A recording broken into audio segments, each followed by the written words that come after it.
So I finally finished my retractable Batman Gauntlet project. So these are supposed to be inspired by Batman. They look like something that Batman could wear, and the reason that I have them be retractable is that I'm actually able to get a larger blade profile off of these while having these still be usable. So traditionally Batman has shorter blades, 1 to 2 inches long, and again they're designed for catching blades. Now if you wanted these to actually be used on people, you'd probably want them to dig in, so you'd actually turn the direction around for the blades.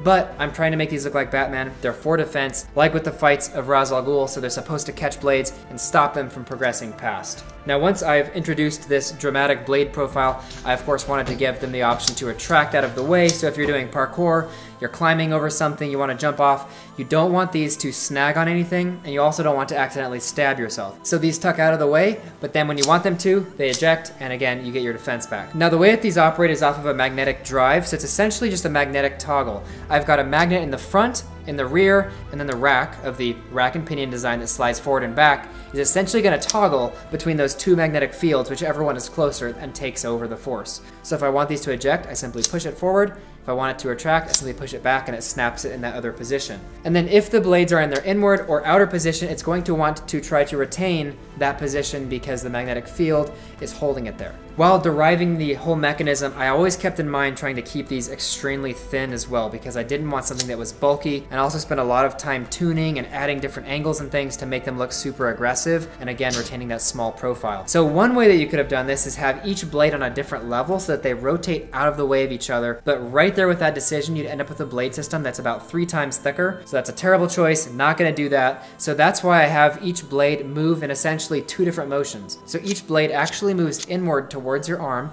and that pivot point begins seeing more and more rotation the further it ends up going. So when we start, we're all the way out, we see them basically move straight down and forward to get out of the way of each other, and then they begin rotating at the end.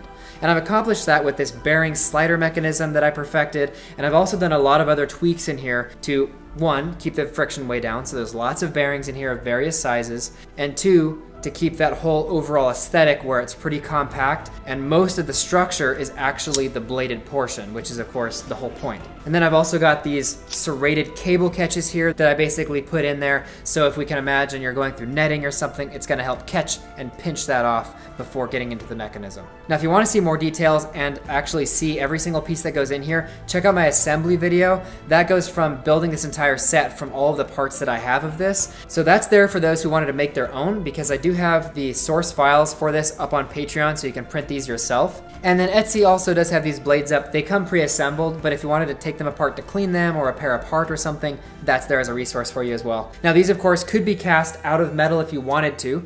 You could also use a CNC mill to route the metal to get a more robust system. You're just gonna want to pay attention to a lot of the tolerances, especially if you're gonna be using the same bearings and things, which I'm using here. And then as far as the straps go, this one is just an elastic strap with no sewing at all. I've just hot glued them together and it's held up great, and actually is more comfortable than the sewn version, which has real military nylon straps, metal buckles, and elastic in here. While this might look a lot cooler, it's nowhere near as comfortable and actually shifts more than the elastic version does. So the blade system just takes those 3/4 inch straps. Either works, just up to your preference. And then I am working on a solenoid-based system where I got these custom solenoids, which are overvoltaged and will get these to eject with a lot of force very quickly. And I'm actually able to drive them with a hand gesture recognition chip that I've also shown on this channel. So check out that video if you're curious on how I developed that circuit for the hand gesture recognition. It's pretty reliable. Metal doesn't trip it off. General magnets won't either. So just that specific motion will get it to eject and retract. But I've got to finish my spinal battery first.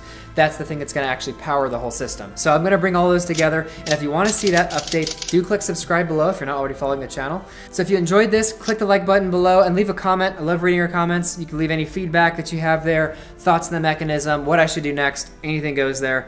But I'll see you guys next time.